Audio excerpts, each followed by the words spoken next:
శ్రీ గురుభ్యో నమః. భక్తులరా, శివపురాణం చెప్పుకుంటున్నాం మనం. ఈ రోజున గుణనిధి కథ అనే అధ్యాయం శివపురాణంలో చదువుకుందాం మనం. నారదుడు బ్రహ్మని ఇలా అడిగాడు, తండ్రి, శివుడు కైలాసానికి ఎప్పుడు వెళ్ళాడు? కుబేరుడితో స్నేహం ఎప్పుడు చేశాడు? ఆ పరమాత్ముడి పూర్వావతారమైన మహేశ్వరుడు ఏ ఏ లీలలను చేశాడు? ఆ శివచరిత్ర మొత్తం కూడా నాకు వినిపించు అన్నాడు. బ్రహ్మ పరమానందపడ్డాడు. ఆ ప్రశ్నకి చెప్పడం మొదలుపెట్టాడు అని ఈ కథ అంతా కూడా సూతుడు సౌనకాదిములో చెప్తున్నాడు. ఎవరికి? నారద బ్రహ్మ సంవాదం. చాలా కాలానికి పూర్వం కాంపిల్యం అనే నగరంలో యజ్ఞదత్తుడు అనే మహాపండితుడు ఉండేవాడు. విధి విహిత సదాచార పరాయణుడు ఆయన. అంటే విధిగా బ్రహ్మగారు ఏ విధంగా చెప్పారో వేదాల్లో ఆ విధంగా సదాచారాలను పాటించే మహానుభావుడు ఆయన. యాజ్ఞికుడు కూడా యజ్ఞాలు అవి చేసేవాడు ఆయన.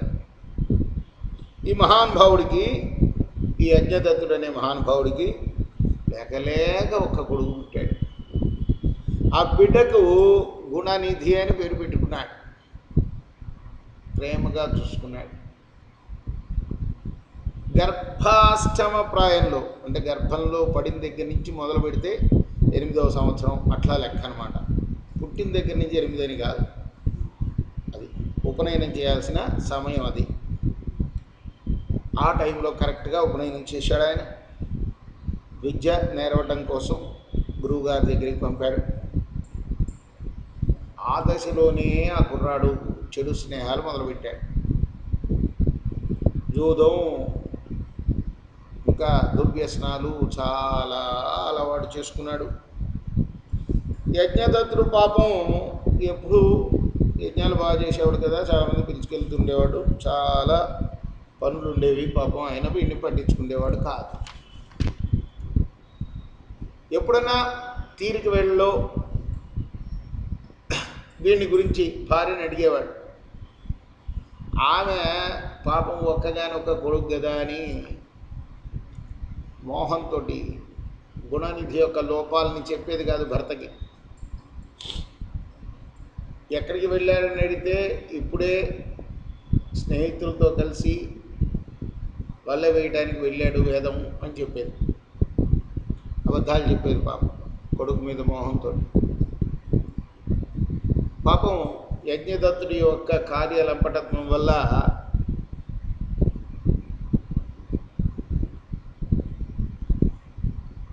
పాపం కొడుకుకు కొంచెం దూరం అయిపోయినట్టే లెక్క. ఆయన చాలా పనులు ఉండటం వల్ల, ఇంకా దానికి తోడు తల్లి గారాబం చేయడం వల్ల గుణనిధి ఎంత చెడిపోవాలో అంతా చెడిపోయాడు.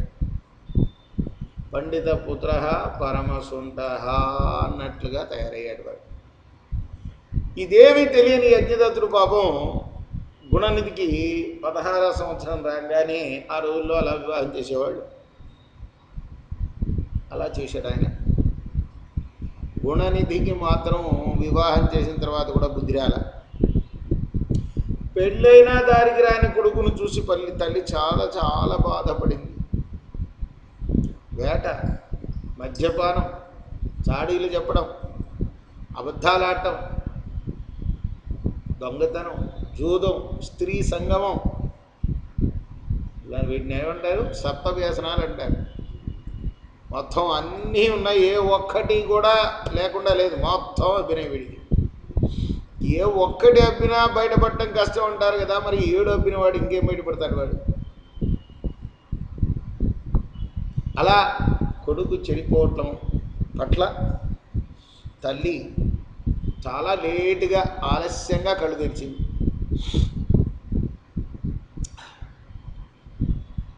పైకం ఇవ్వడం మానేసింది. వ్యయమే కానీ ఆర్జన చేత కానీ ఆ గుణనిధి తన సొంత ఇంట్లోనే దొంగతనాలు మొదలుపెట్టాడు.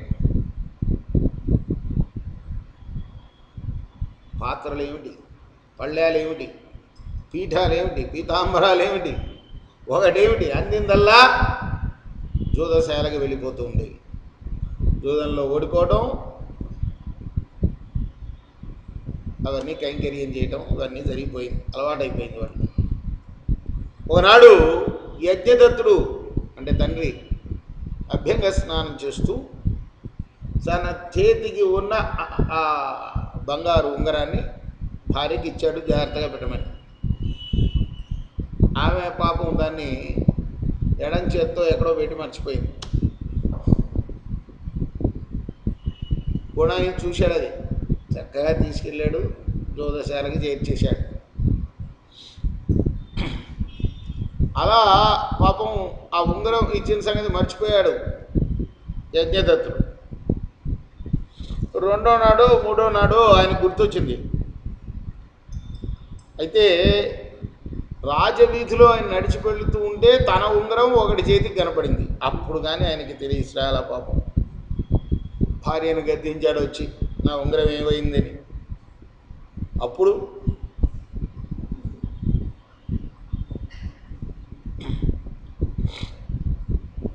అంతకుముందే వాడిని ప్రశ్నించాడు, ఈ ఉంగరం ఎక్కడ వచ్చిందిరా అని. ఆ ఉంగరం పెట్టుకున్న వాడికి గుర్తుపట్టి, అయ్యా జూదంలో గెలుచుకున్నాను నేను అన్నాడు వాడు.